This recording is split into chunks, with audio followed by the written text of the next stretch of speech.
Carlsen and Nepomniactchi are playing the World Championship match in Dubai in the United Arab Emirates. And it's all draws.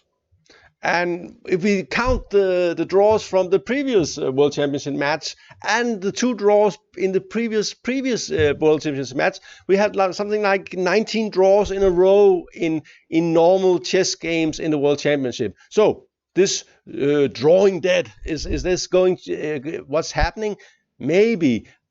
To be honest, I think it is a little bit boring that they keep making draws, but I understand them because they're not here to entertain you. They are here to win the World Championship match, and if they believe this is the best strategy, then this is what they will do. Today we'll have a look at game 5, where Carlsen again tries to get the martial attack, and we will have a little bit, so it'll be kind of heavy on opening theory, and he kind of launches an interesting novelty for black. Maybe. I think he would have. So that's what we'll get into in this game. I understand why he plays this way, because Carlsen is very good in e4, e5 openings, and I also understand why Nepomniactchi is going this way. First of all, he is an e4 player. Yeah, of course, he's been dabbling with the c4 and d4 and stuff, as well as everybody have. This is how it goes these days. Everybody tries everything, but in general, he is an e4, e5 player, and I think more or less that the Ruy Lopez should give a slight plus over the long run for white, at least scoring wise. So it makes sense. But of course, Carlsen is very well prepared. This is the Ruy Lopez or Spanish opening. And this is all main theory. And black is ready to play the martial attack. I'm sure if Nepomniactchi plays c3 here, black will go d5. The martial attack that Martial dreamt up and waited for a long time to get to play against Capablanca.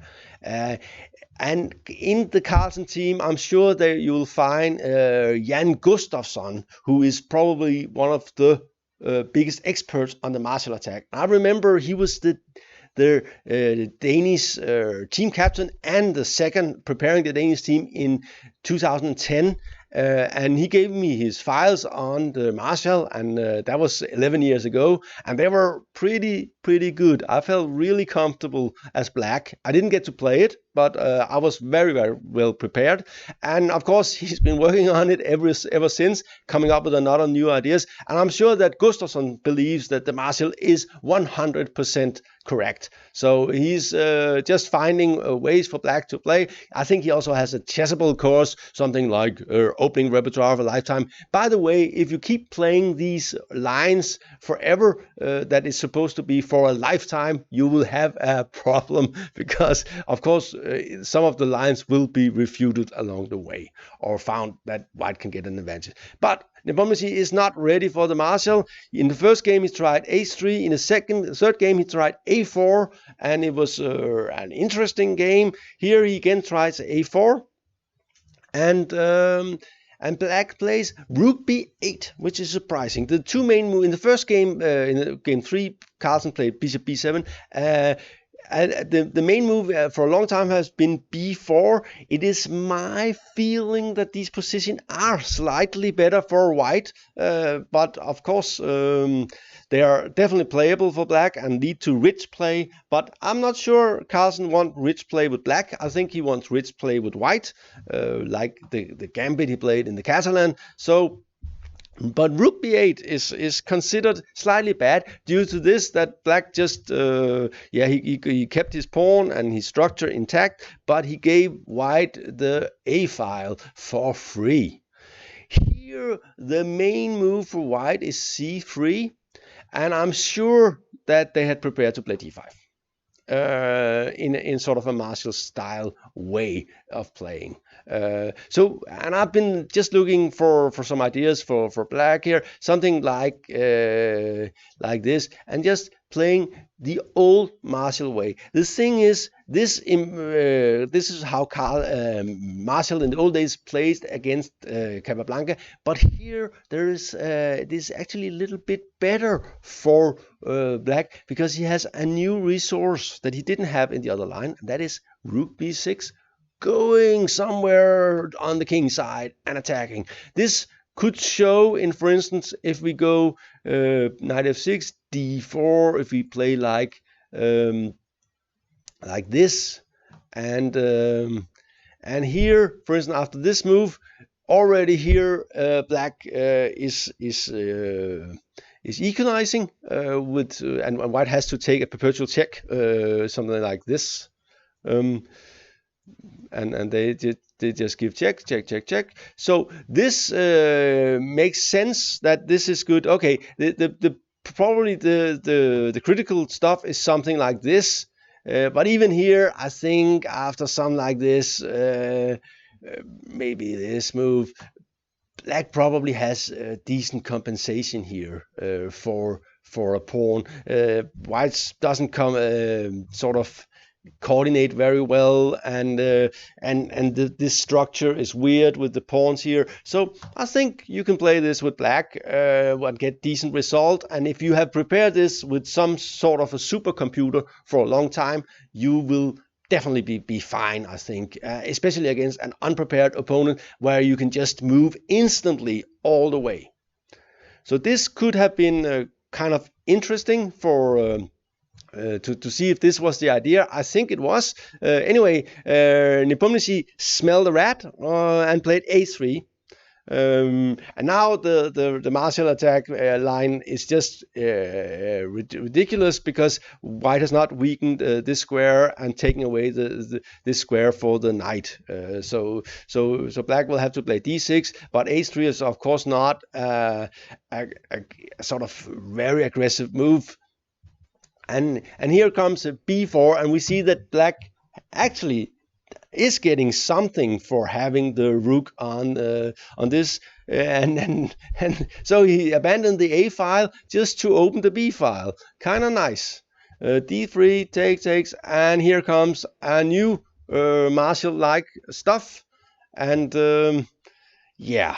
And Black has already equalized. The rest is not that interesting, because Nepomniactchi is probably was already annoyed here, realizing that I'm not gonna win this game. But okay, he's trying, and here it is sort of almost symmetrical position. You could say that White is maybe slightly better, because Black still has not solved this problem, which is the main problem in the Ruy Lopez, that this knight is blocking c7. This is also the main problem in the Italian, the Grigio piano. Queen c2, but White is not really playing for a serious advantage with things like this. And the thing is, if you're playing against an inexperienced opponent, you might be able to grind out something with White here, but against a player like Carlsen, a very concentrated Carlsen, there's no way you're gonna sort of get this. And they start trading pieces, and we can say that in theory this is Black's bad bishop, but as we said, bad bishops protect good pawns, and here it just keeps Black position together. There are no weakness. This pawn is just as weak as this pawn, so nothing really going on here, and they just move around. Taking here and giving Black a pawn, a d pawn is not a problem at all. This knight just holds everything. I should really learn not to hit that button. And yeah, and you could say that in general, you could say this bishop is bad because all Black's pawns are on Black squares, but if you cannot attack anything and it still has a free range of motion, it doesn't matter. And now it just goes back, avoid being exchanged. And you see the the two points that white might attack here and here. They're both really heavily guarded, both by the knight, and here this one is really, really seriously guarded. So how white is going to do anything here is kind of hard to see. And you need to win materials and stuff in games like this, and black just keeps the and here, and it's of course easier to keep the rooks on for black because his rook is very active, and he has sort of a fortress on the other side, and here they just took a draw.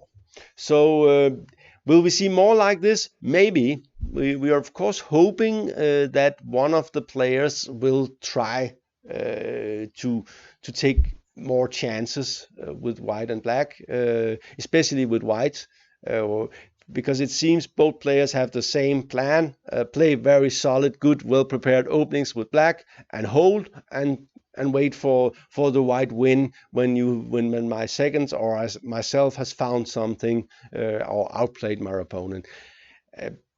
It's and you could say that Carlsen is supposed to be the better player, but in games like this you can't see it because it's all very clear what's going on. So he's supposed to have a better understanding, but he cannot use it for anything in positions like this. He can just play accurately, and I think all top 10 players can play like this. So it's not really interesting. I thought this game was particularly boring because there was no highlights. It was very correct. It was just what you get when the stakes are very high and nobody want to lose, like at all. So no chances will be taken.